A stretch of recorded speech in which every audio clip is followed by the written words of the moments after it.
Good morning, good afternoon, good evening, guys. It's your girl Sharice here again on Keeping It Real. Now, it is a very early Saturday morning. I just wanted to get on here because I felt the need to.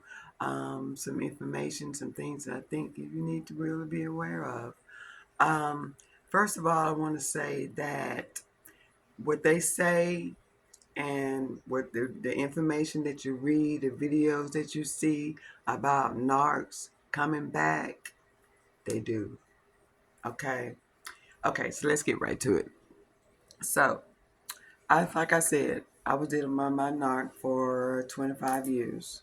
I'm not a professional. I'm not a therapist or anything like that. So I'm just a person on here who's been on in a relationship with a narc for 25 years. So I think I have a little bit of knowledge. Okay, so that's why I share my information. But when you read about how the narc comes back, and they do, and in subtle ways. It could be years. Like I said, it's been a long time. I had blocked my narc from my phone long time ago. So there was no way for him to contact me except through my job. And he did that a few months ago. And I answered the phone, and it was a really quick, because I hung up.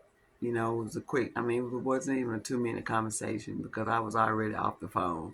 Because you don't, when you get in a place of, when you complete and you've done your healing and you're good and you're spiritually, you got your armor on, you don't have time to deal with demonic spirits. That's what they are, demonic.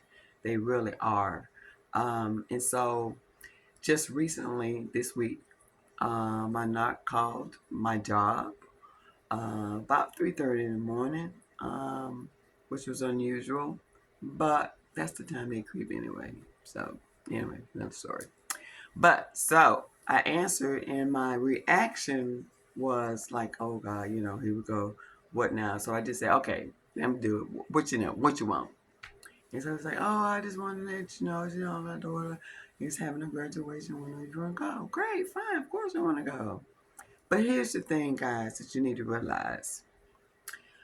Why after that, the conversation should have been over.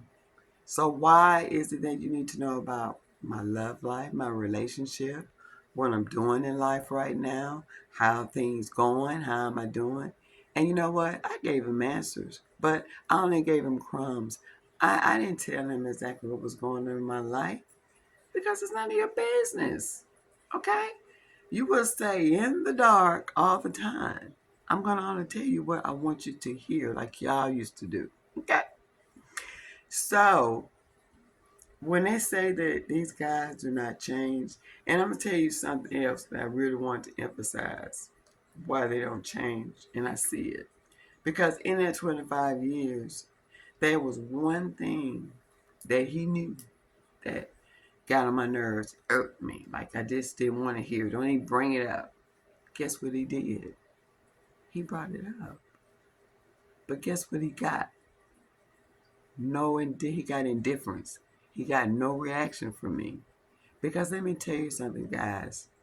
Those narcs would do anything. First of all, they come to check and see how you're doing. They want to know if you're doing bad, really. They want to know if you're unhappy. They want to know if you've broken down or whatever the case may be. That's what they really want to know, okay? So because it builds their ego if they think that you're still unhappy. I'm not. So, and so they do these things to, to try to get information. And when they say that these knocks stalk your social media, they do. Because he asked me questions that was only on my social media. Because you damn gun sure didn't hear from me. Okay? So yes, it's true, they do. When you have no contact for a long time and you think everything is good and they're going with their supply, whatever, and they're good and you moving on, you're healing, but they come back. They stalking you.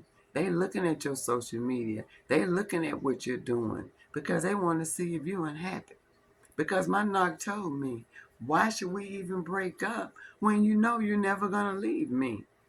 That's how they are. Okay? That's the type of people they are. That's why they say they're demonic. They think they're above everything else and you cannot live without them. That's why I say you have to get up to a point in your life where you don't need a man. You just want one. You heard what I said? Let me repeat that, ladies. You won't need a man. You just want one. Because they want you to be broken. They want you to be sad and you can't find happiness. They think she's alone and she's not unhappy and no. I'm very happy. I'm very content. I know my worth. I have no chaos in my life. I have no liars. I have no deception. I have nobody manipulating me. I have nobody gaslighting me anymore. So I'm in total peace. And what's one thing that narc hate is peace, because they love chaos. They love it. They love to see you down and out. Okay? But you have to put on your armor. Okay? And I believe you when I say they do stalk. And that narc, you would think after years or whatever, separation or whatever, because in that time, I'm going to tell you something, they think that you're going to come back. They think that you're going to call. They think that you're going to beg, please come back. No, not me. Because you have to be strong enough to know your worth. And when you know your worth, you don't do that. Because the only thing that changes with the narc, hear me, only thing that changes with the narc is their supply. Okay? They have many supplies. So if you're involved with this narc or involved with a narc, they have other supplies. You think that they're not calling. Let me tell you something. It's a trick they do too. See, he calls me on my phone and I give him the notion, okay, I'll get back with you, which I would never intended to. I intended to get in touch with my daughter anyway. Uh, they want you to call them on their phone. He know not to call me on mine.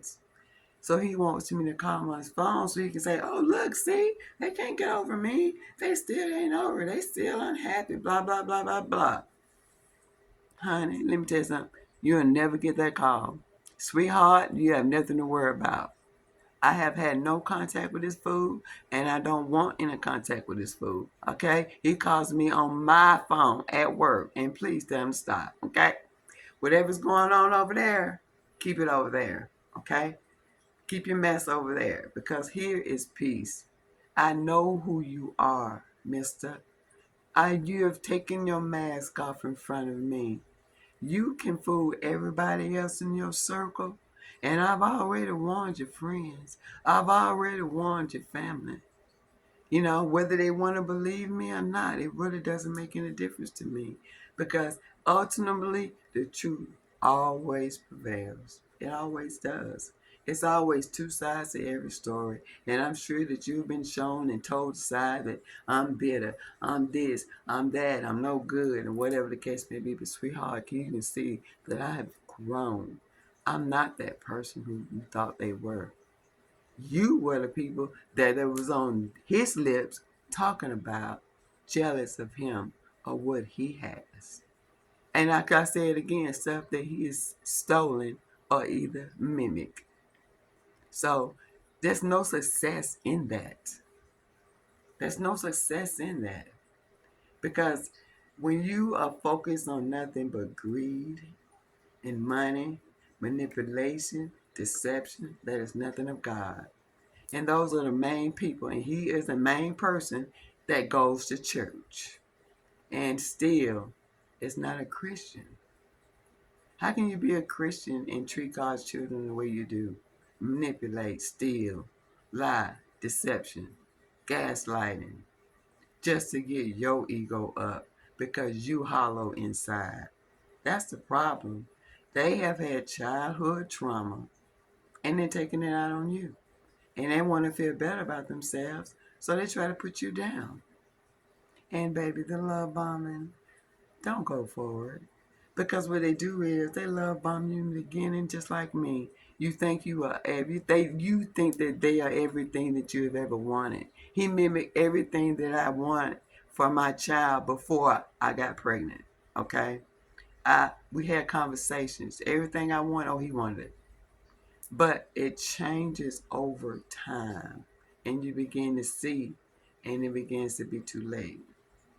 They are nothing but manipulators from the beginning.